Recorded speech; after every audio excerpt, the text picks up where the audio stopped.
ఆ గొప్పతనం కట్టినవాడిది కాదురా, కట్టించుకున్న ఆమెది. ఎందుకంటే ఆ పసుపు తాడుతో నువ్వు వేసిన 3 ముళ్ళకి తన జీవితాంతం కట్టుబడి ఉంటుంది కాబట్టి. భార్య అంటే నిప్పు లాంటిది.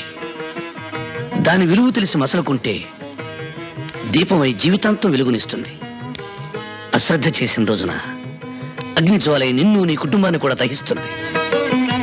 అంత శక్తి కలదరా భార్య అంటే. నన్ను క్షమించన్నయ్యా. ఆచార్య గారు, అయ్యా, మొత్తం దస్తావేజులు పట్టండి. అలాగేనండి. అమ్మా భారతి, బయటెన్నో సమస్యలతో సతమతమై ఇంటికొచ్చిన భర్తకి భార్య సేద తీర్చాలి గాని సమస్య కాకూడదు. ఎండలో తిరిగొచ్చిన భర్తకు భార్య చల్లటి నీడవ్వాలి గాని వేడిసెగ కాకూడదు. అదేనమ్మా భార్య అంటే. ఆకలిలో అమ్మగా,